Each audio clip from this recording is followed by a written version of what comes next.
Selamat datang di Zahra Movies. Jangan lupa subscribe, like, dan share. Terima kasih. Jakarta. Pulang dari Kalimantan, mereka langsung istirahat di rumah. Rasa lelah habis liburan begitu terasa. Apalagi Asya yang sedang hamil. Ia yang biasanya full energi, jadi agak loyo. Bersyukur ada Bibi yang selalu cekatan membantu Asya selama ini. Hingga beberapa hari kemudian, setelah Bima Sena pulang tugas, mereka semua pergi ke minimarket. Bima, Asya, Zidan, dan Ayla. Seperti biasanya, kalau ayah mereka pulang, pasti nodong Kinder. Hari itu semua normal-normal saja, tidak ada firasat apapun. Mereka pergi dengan perasaan gembira seperti biasanya. Zidan dan Ayla mengambil apa saja yang mereka mau. Dua anak itu juga wajahnya nampak riang gembira. "Ibu, Zidan mau ini." Asya mengangguk. "Ayla juga," ucap Ayla. "Iya sayang, ambil aja." Asya mengusap rambut anak-anak lucu tersebut. Setelah belanja banyak mainan, snack, dan lain-lain, Asya dan Bima Sena menunggu di kasir. Mereka tidak menyadari sebuah taksi yang sudah menanti di luar sejak tadi. Begitu Asya terlihat lengah, tiba-tiba Clara muncul dan menarik paksa tangan Ayla. "Ibu, ibu!" Ayla menangis berteriak memanggil dokter Asya. Spontan Asya lari keluar mengejar Ayla yang dibawa lari oleh Clara. "Clara, hentikan!" Clara langsung masuk taksi dan langsung menutup pintunya. "Jalan Pak!" Seperti orang gila, Asya berlari mengejar mobil taksi tersebut. Cinta tulusnya pada Ayla selama ini membuatnya tidak peduli pada apapun. Ia sedang hamil, tapi tidak peduli. Dalam kepalanya hanya ingin meraih Ayla yang menangis memanggil namanya. Asya terus mengejar hingga sebuah kendaraan menghantam tubuhnya. Buak! Tubuh Asya terpental jauh, membentur aspal hitam, mengeluarkan banyak darah di kepalanya. Menyaksikan itu dengan mata kepalanya, dunia Bima Sena langsung sunyi, sepi, senyap. Kecelakaan yang menimpa istrinya membuat tubuhnya terasa lemas. Asya yang terluka, tapi tubuh Bima Sena yang terasa remuk redam. Hari di mana Asya mengalami kecelakaan itu adalah hari terburuk sepanjang hidup Bima Sena. Lebih buruk saat menyaksikan Asya dilamar orang. Lebih buruk saat acara wisuda kedokteran Asya yang ia hanya bisa menatap miris dengan hati teriris saat Asya bersanding dengan senyuman di samping pria lain. Tidak ada kejadian yang lebih buruk ketika melihat belahan jiwa di ambang maut, darah yang mengucur deras, seolah menjadi trauma tersendiri. Bima Sena sering melihat darah, sangat sering malah. Tapi saat melihat istrinya sendiri terkapar bersimbah darah, rasanya nyawa sudah lepas dari badan. Hati pria itu hancur, apalagi Zidan putra mereka menjerit histeris. Anak kecil itu mungkin akan menyimpan kejadian ini sampai kapanpun, di mana ia melihat ibunya bermandikan darah. Pria itu mencoba tetap pada kewarasan. Ia harus sadar jiwa Asya dalam bahaya. Dengan jantung yang sudah tidak aman, akhirnya ia membawa Asya ke rumah sakit. Dan dengan hati yang tidak menentu, antara putus asa dan doa yang tidak lepas dari bibirnya, Bima Sena membawa istrinya untuk mendapat pertolongan. Rumah sakit. Kabar kecelakaan Asya langsung menyebar di kalangan terbatas. Hanya keluarga inti yang mengetahui akan hal ini dan juga keluarga Sultan Batubara yang baru beberapa hari merayakan liburan bersama-sama. Semua orang syok, semua orang sangat terpukul. Mereka sangat takut kehilangan bidadari yang tidak bersayap tersebut. Dunia semua orang terasa hancur kala itu. Apalagi saat Asya tidak kunjung bangun setelah masuk ruang operasi. Ya, Asya koma. Janin dalam rahimnya pun tidak bisa selamat. benturan parah saat kecelakaan. Janin itu tidak bisa bertahan dan mungkin Allah lebih sayang malaikat kecil itu. 2 hari kemudian, seperti mayat, Bimasena sama sekali tidak makan apapun. Akhirnya ia pun drop. Pria yang perkasa dan mampu menghajar banyak penjahat itu harus dirawat.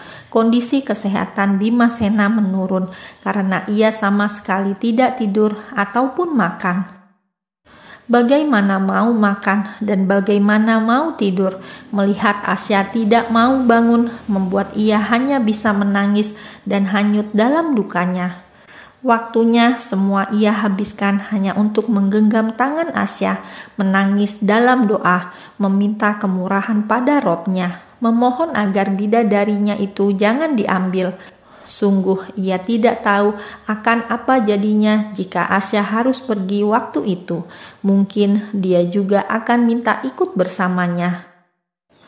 Bim, kamu harus makan. Bima tidak peduli dengan semua permohonan orang-orang. Ia hanya duduk diam dengan hati yang kosong, menatap Asya dengan tatapan kesedihan. Melihat hal itu, hati Haris pun seperti diaduk-aduk. Dunianya pun sama, hancur tanpa bentuk. Cinta tulusnya pada Asya, rasa sayangnya pada sang kakak kandung membuat Haris terjerumus dalam rasa penyesalan yang dalam. Ini semua karena dirinya. Ya, ia merasa hidupnya sama sekali tidak berguna, hanya membuat orang-orang yang ia cintai hancur lebur. Haris merasa orang paling salah, orang yang menyebabkan semua ini, orang yang pantas disalahkan karena semua kejadian ini berawal dari tindakan istrinya, hingga ia putus asa dan minta Allah lebih baik mengambil nyawanya saja. Suasana semakin memburuk karena Andri juga akhirnya tumbang. Kakak laki-laki Asya yang sangat mencintai adiknya itu tiba-tiba juga harus dirawat di rumah sakit. Begitu juga dengan Pak Han. Pak Han yang selama ini menyayangi Asya bagai anak kecil karena Asya masih sering menggelayut manja dan tidur dalam pangkuannya, merasa tidak kuasa. Akhirnya kondisi badannya menurun. Kesakitan Asya menyalur pada semuanya. Orang-orang yang mencintai Asya dengan ketulusan hati yang murni luar biasa, satu persatu dilarikan ke rumah sakit. Semua dirawat karena beban pikiran yang terlalu berat, beban kesedihan yang menjadi sumber dari segala sumber penyakit yang membuat mereka tumbang satu persatu. 3 hari berlalu, Asya masih suka jalan-jalan di alam lain. Ia belum mau pulang menyapa semua orang-orang yang terus mendoakan agar dia kembali dan membuka matanya. Ribuan doa tercurah untuk satu nama, berharap Allah mendengar doa-doa itu. Sebuah doa yang meminta agar Dr. Asya kembali bersama orang-orang yang mengasihi dan mencintai sosoknya sepenuh hati. Bimasena yang sempat dirawat, pria itu sedikit membaik. Mungkin ia ingat ada Zidan, seolah harus kuat meski hatinya hancur. Jika ia ikut drop, lalu siapa yang akan memberikan kekuatan pada Asya agar wanitanya itu lekas bangun? Asya yang belum mau kembali meski sudah 3 hari berlalu, dan jika sama sekali tidak ada perkembangan dan perubahan, keluarga Asya akan membawa dokter yang koma tersebut ke Jerman. Mereka ingin Asya sembuh, cara apapun akan ditempuh. Memang Asya koma, tapi semua mengajak berkomunikasi Asya seperti biasa. Seolah Asya mendengar, tapi memang kata dokter mereka yang koma sebenarnya mendengar apa yang ada di sekitarnya. Dan Bimasena amat yakin Asya mendengar suaranya selama ini. Asyanya pasti mendengar kata demi kata yang ia ucapkan. Ia yakin itu, sampai pada suatu kata yang ia ucapkan, tiba-tiba saja Asya mulai merespon dengan menitikkan air mata.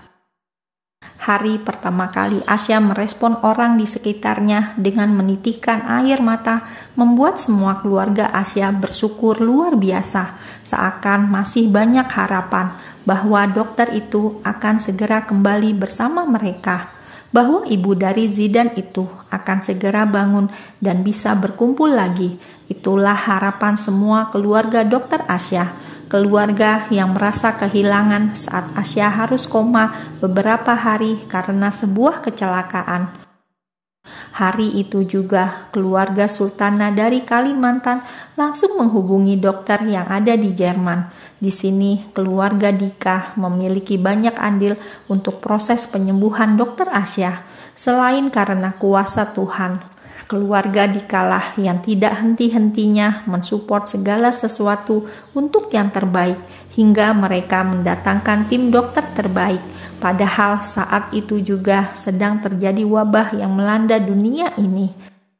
Demi kesembuhan dokter Asya, semua cara mereka lakukan.